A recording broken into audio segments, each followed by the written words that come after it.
Every year, hundreds of people go missing inside of national parks and forests all over North America. Normally, you can attribute these disappearances to things like getting lost, not having the right equipment or enough food or water, or even getting attacked by a predator. But every year, there's always a handful of cases where people go missing under baffling conditions. They were right in front of their friends or family who turn around for a second, and when they turn back, they're gone. Or people vanish and then reappear days later in locations that are impossible to get to. One man named David Paulides, who's a former police detective, began investigating these strange disappearances and started compiling what he was finding in a book series called Missing 411. And he's discovered that there are thousands and thousands of these totally strange disappearances. They're everywhere, and no one's talking about it except for people that are aware of David Paulides and the Missing 411 phenomenon. And so I plan to, at least once a week, highlight a handful of cases that really show off how bizarre this phenomenon really is. But before we get into today's Missing 411 stories, if you're a fan of the strange, dark, and mysterious delivered in story format, then you come to the right channel, because that's all I do, and I upload 3, 4, even 5 times every week. If that's of interest to you, I would ask you to politely pull out an M67 frag grenade, pull the pin, and gently lob it in the direction of the like button. Also, please subscribe to my channel and turn on all notifications so you don't miss any of my weekly uploads. All right, let's get into today's stories.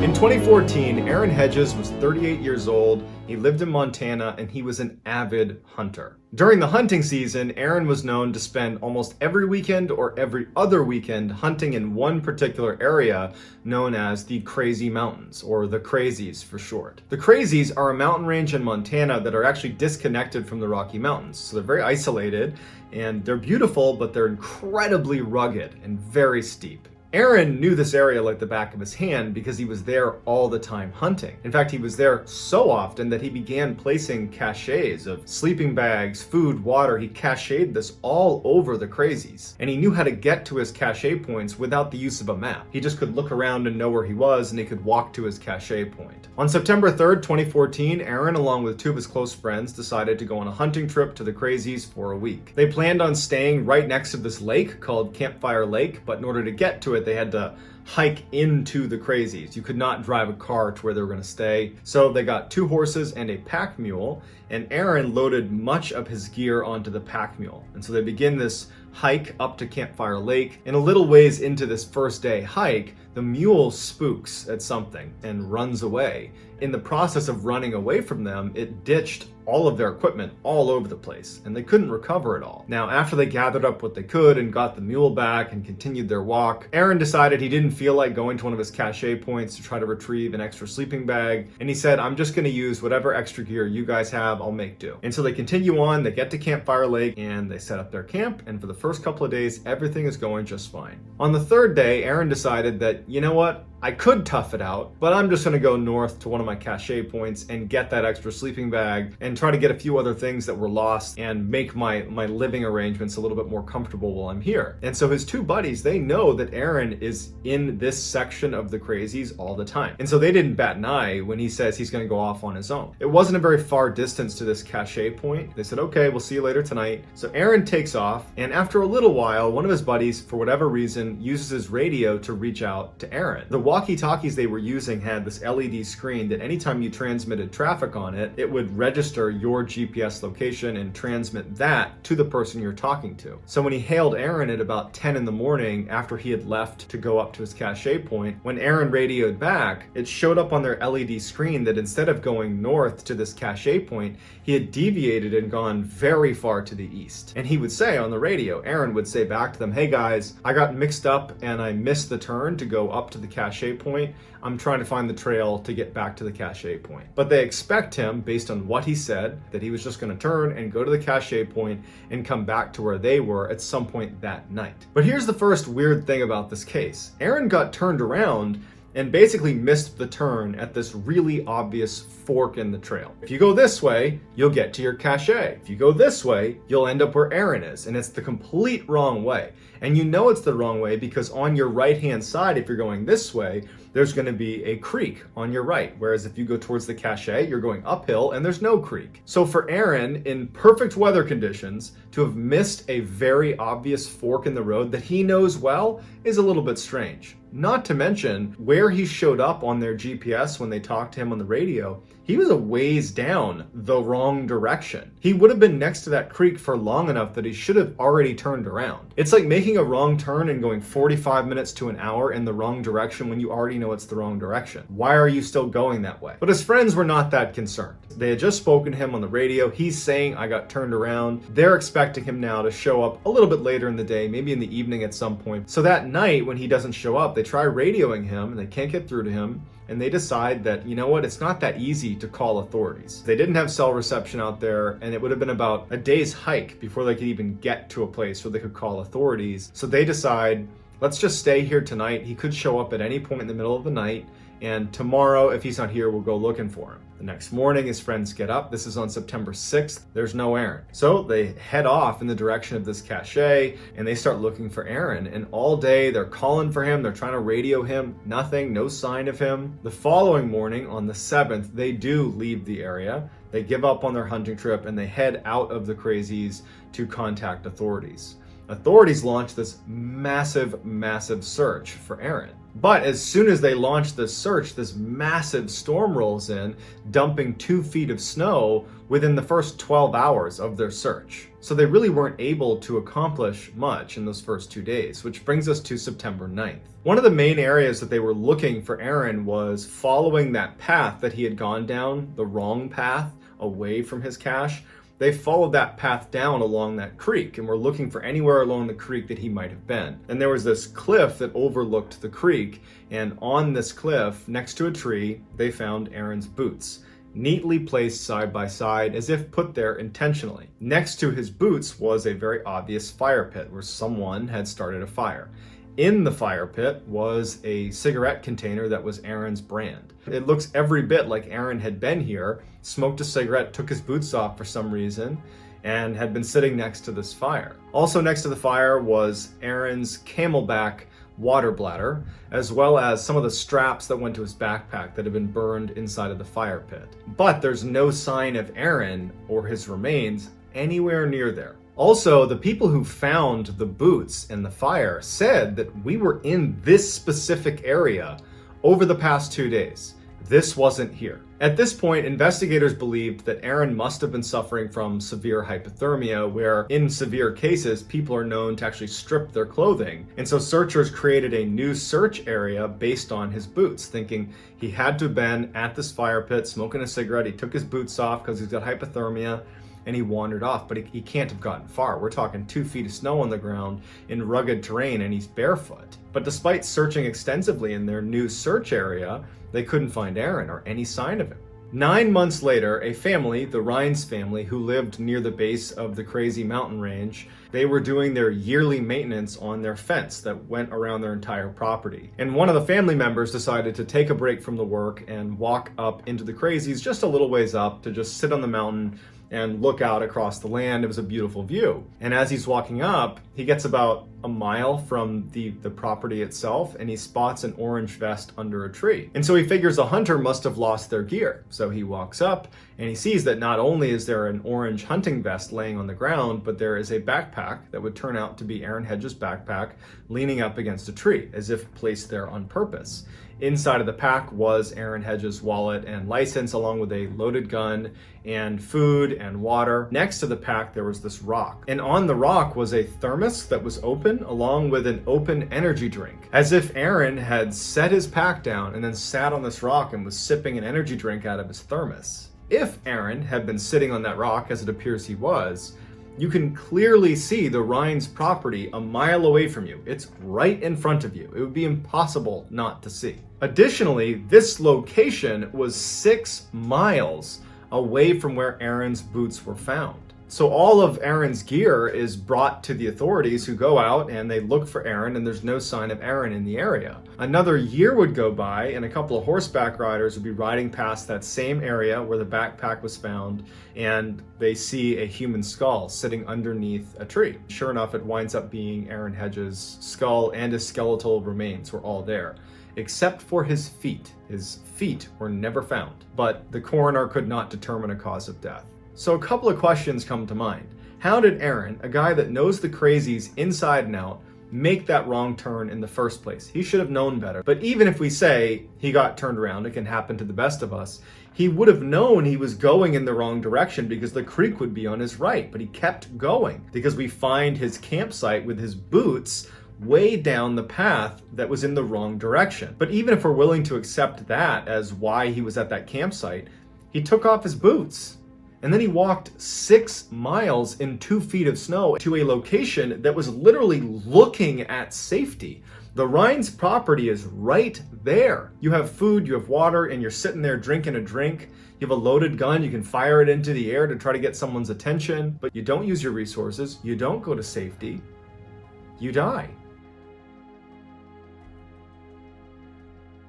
In 2018, Terrence Woods was a 27-year-old filmmaker / journalist who had, ever since graduating college, traveled the world, filming in locations that are very rugged and sometimes quite dangerous for these documentaries and TV shows that he was known to work on. In October of that year, Terrence was going to travel to Idaho with a production company called Raw TV. They were doing a TV series around an abandoned gold mine called the Penman Mine. Penman Mine was located in an area that is quite rugged in the middle of the backcountry. Terrence had previously worked on 2 different backcountry shoots. One was done in Turkey and the other was done in Alaska. So he wasn't an expert by any means, but he was accustomed to being out in the wilderness to do some of these shoots. Prior to leaving for the trip, he had texted a number of his friends and just said he wasn't really that excited about going on the trip. His friends would later say to investigators that his language was not alarming. He was just kind of complaining about not wanting to go on a particular work trip, so it didn't stand out to them at all. Terrence arrives in Idaho in early October. He texts his father to let him know that he's landed, he's made it to the hotel. Everything seems to be going normally. He was supposed to be there until mid-November, and that's what everybody in his circle was expecting. So on October 5th, when Terrence sent a text to his father that just said, "I'm going to be coming home on October 10th, and there was no explanation, his father wondered why. And so he wrote a response and said, "Why are you cutting your trip short?" But he never got a response because Terrence had actually already left for the day on October 5th to go do a shoot at this mine, and he'd be out of cell phone reception. On October 5th, the crew that was around Terrence all day reported that he was acting very strangely. He was very quiet, withdrawn, wasn't really talking to anybody.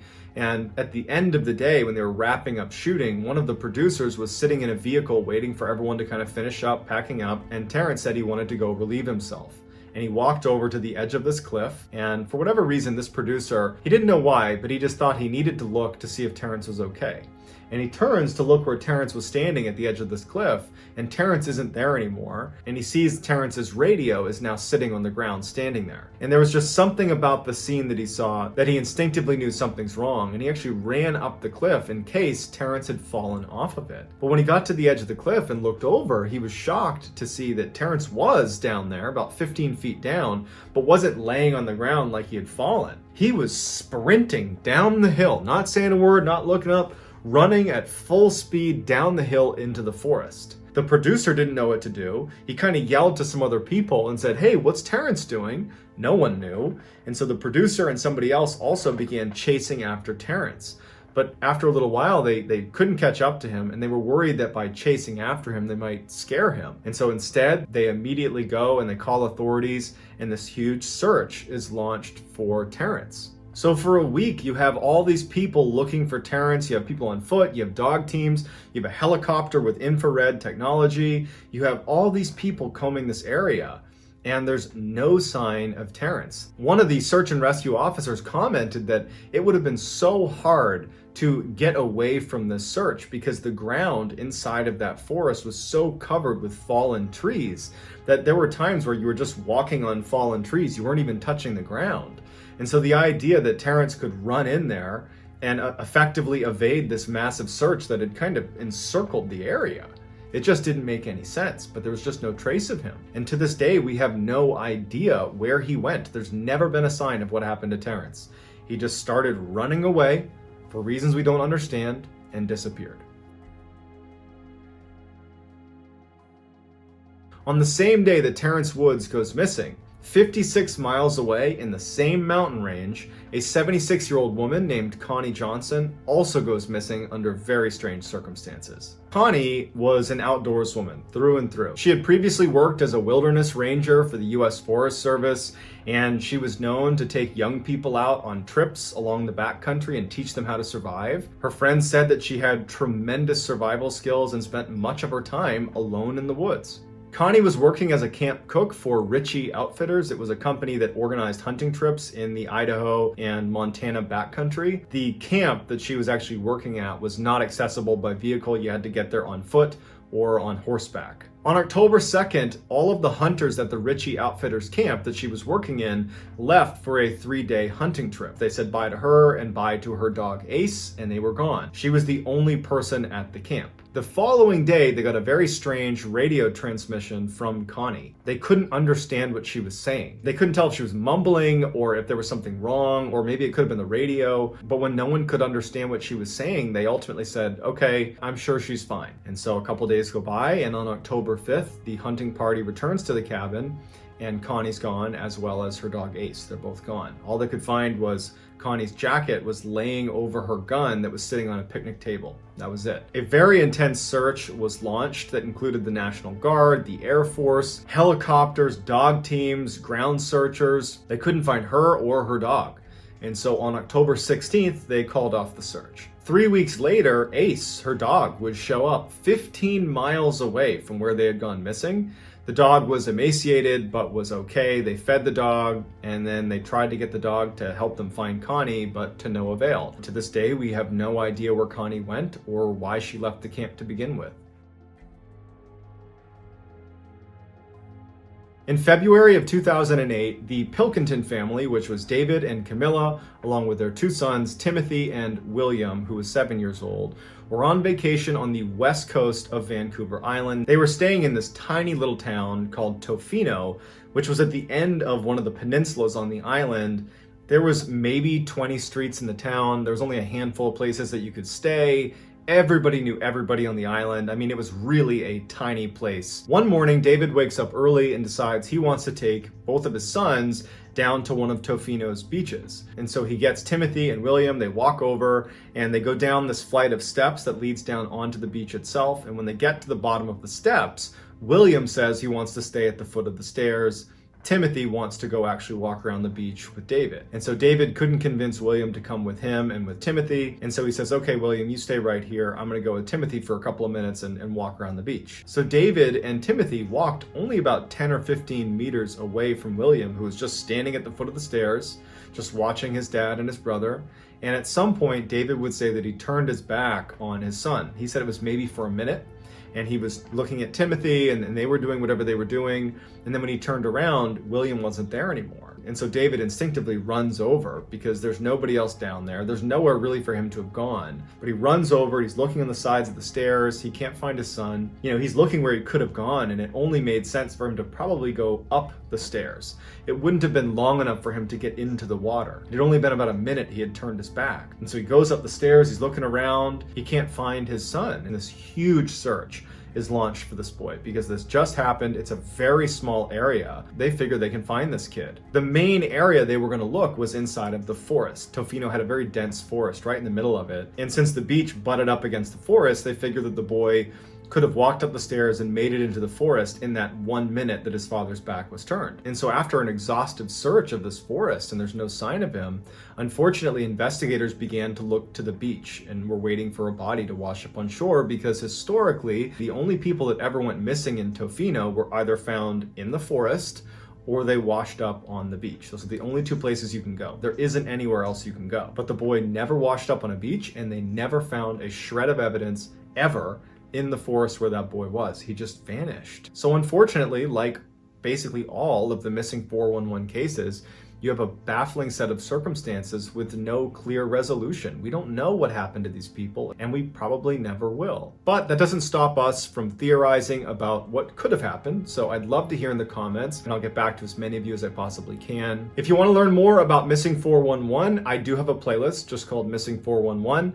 Or what I would suggest is going right to the source. Check out David Paulides and his book series called Missing 411. I provided links below of how to get his books. I've also provided his YouTube channel in the description as well. So please go check out David Paulides and his team at Can-Am Missing Project. They're amazing, and it's why we have any of this information to begin with. If you enjoyed today's video and you haven't done this already, I would ask you to politely take an M67 frag grenade, pull the pin, and gently lob it towards the like button. Also, please subscribe to my channel and turn on all notifications so you don't miss any of my weekly uploads. If you have a story suggestion, we have a subreddit just called MrBallen. It's linked in the description below. I check it every single day, and if I intentionally use your story suggestion, I will absolutely credit you. If you want to get in touch with me, you can direct message me on Instagram. My username is JohnBallen416. I also just started a Twitter account where my handle is also JohnBallen416. I'm also very active on TikTok where my handle is MrBallen. So whether I see you on Reddit, Instagram, Twitter, TikTok, or here on YouTube, or some combination, just know that I really appreciate your support. And until next time, guys, that's going to do it. See ya.